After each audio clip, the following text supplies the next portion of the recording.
Okay, we'll call the meeting to order. Good evening, everyone. Welcome to our public hearing. We'll start with our public hearing. There'll be a council meeting immediately following this.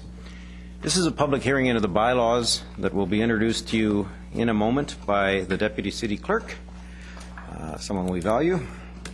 Prior to outlining the public hearing procedures, I'd like to note, for the benefit of anyone in the audience here, to speak to item number 1, which is an application relating to the consolidation of the city's industrial zones. I'd like to let you know that staff's request, the item has been withdrawn from the agenda. We sincerely apologize to anyone that may have attended this evening with the intention to speak to this application. A revised application will be presented to Council and referred back to a public hearing, if Council's wish, at some point in the near future, and that will be advertised in accordance with the bylaw. Now, with respect to the items that are the subject of this evening's public hearing, Council for the City of Coquitlam has given first reading to these bylaws and has directed that a public hearing be held. Staff from the City's Planning and Development Department will first present a summary of each proposed bylaw, and then the floor will be opened to anyone in attendance that wishes to present his or her views on the proposed bylaw. Those that have pre-registered will be given the first opportunity to speak. I stress to all of you that this is a public hearing. It's an opportunity for anyone who has a view on the proposed bylaw to make that view known to council members. Council members are here with an open mind and are here to listen to your input. No one has prejudged the outcome of these applications. But there are some rules that Council has asked that be enforced.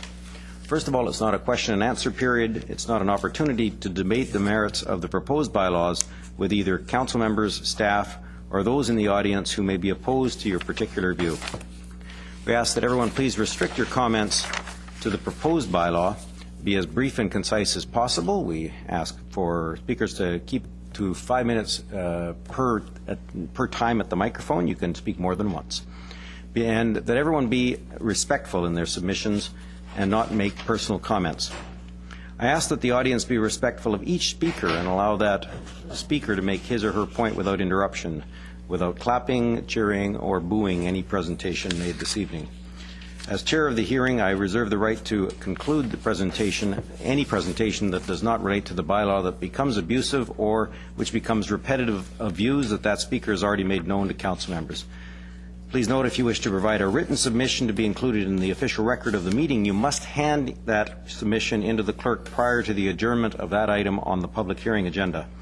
Please also note, council may not receive any additional information, verbal or written, after adjournment of the public hearing and prior to consideration of the respective bylaws at the next council meeting, either tonight or in subsequent meetings, until it's either dismissed or given fourth reading.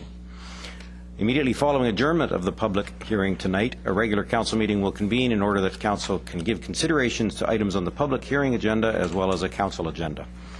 However, if during the public hearing council requests further information related to an item or any council member wishes to delay the vote, consideration of that item will be deferred pending receipt of the requested information. I will now call on Ms. Lohr to introduce the bylaws on tonight's agenda, and Planning and Development staff to make a presentation on the first item. Thank you, Your Worship.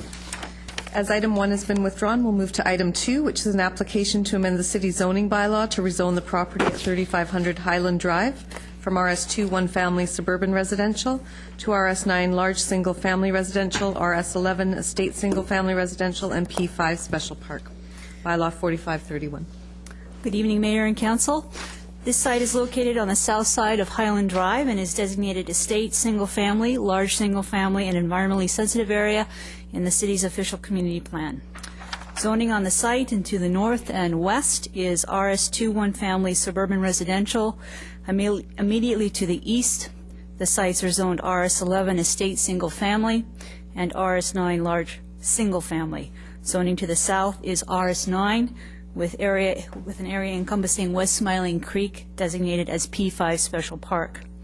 The site currently has a single-family residence. The applicant is proposing to rezone the site from RS2 to RS11 on the northern portion of the site, and RS9 on the southern portion of the site, and P5 Special Park along the western boundary.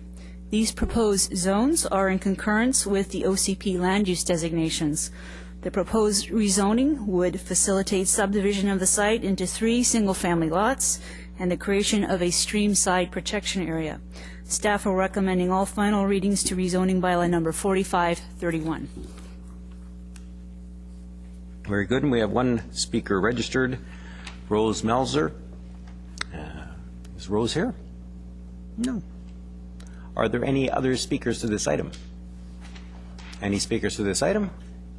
The third and final time, are there any speakers to this item? Seeing none, I'll declare this item closed. Madam Deputy City Clerk. Item 3 is an application to amend the city zoning bylaw to rezone the property at 3416 Roxton Avenue from RS2 one-family suburban residential to RTM1 street-oriented village home residential and RS7 small village single-family residential, bylaw number 4539.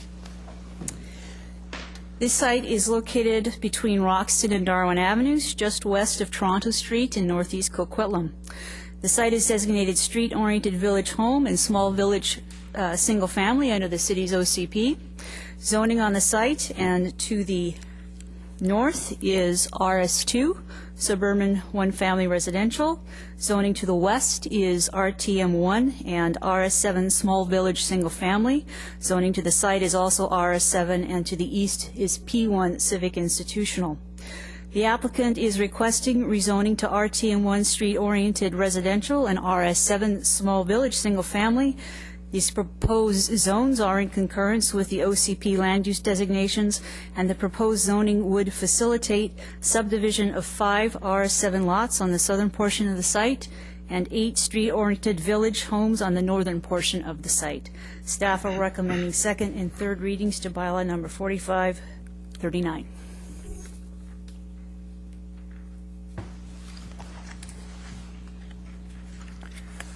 Thank you. Are there any speakers to this item?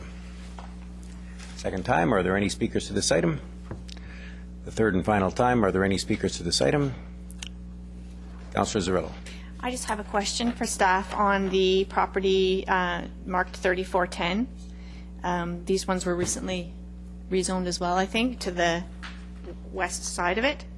If we could just get some input from staff about how successful that has been, or how the community has accepted that.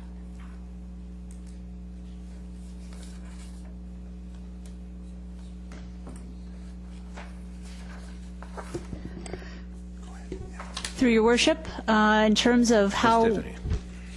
Thank you. Sorry, I typically do that to identify for the audience who the voice is. Thank you. In response to the councillor's question, in terms of how the community has responded to this, this is the one at 3410 is actually a number of many recent RTM rezonings that have occurred up in the Northeast. Yeah. And to our knowledge and understanding that in terms of any specific issues that may have arisen as a result of this, we are not, planning department are not aware of any specific issues concerning the development of this site to the west.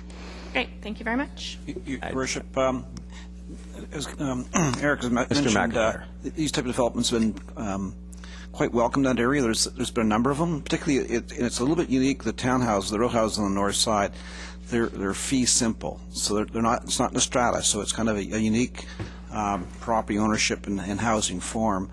So there's been a number of these projects that have gone ahead, both more recently on this area to the east of Coast Meridian, in years not too distant past, to the west of Coast Meridian. There's a number of these projects, council might recall, have gone ahead.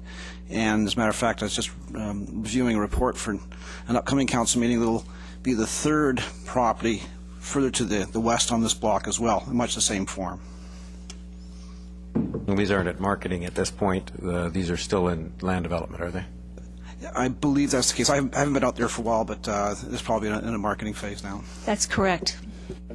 There you go. Okay. Yeah, and it's not particularly innovative around North America. This is a pretty common form of housing, and it's called street townhouses in a lot of areas, but It's not that common in British Columbia. We just don't see fee simple townhouses. Or fee simple duplex. Councillor Hodge. Just on the road here, I guess Toronto will be extended northward, and I guess it now will meet up to Roxton. The property to the east is the park, which is Lee Park. That's correct. Just wondering what plans or opportunities there are if this goes ahead to complete Toronto. Will the developer just be completing the one half? Will we end up with a half road? Will we work with the developer? Or just wondering what options we may have. Carl? Sorry, Mr. Chair. Yes, through your worship to Councillor Hodge. Through this development, if Council approves it, part of the servicing requirement will be completion of Toronto, the full width from curb to curb. Okay, good. Thank you. Thank you. Councillor Reid. As this is a new thing that we're doing, there's no suites allowed in these, right? Say that loud and clear. Mr. McIntyre. Not in the RTM1. The RS7 single family on the south side, I believe that would be of a size to permit suites. But the RTM one, even though they're not strated or anything, there's absolutely no suites allowed. Not in that zone. Thank you. Yeah, the zone is not tenure dependent. Anybody else? No. I'll do it one more time. Are there any other speakers to this item? Any other speakers? The third and final time. Are there any other speakers to this item? Seeing none, I'll declare this item and the public hearing closed.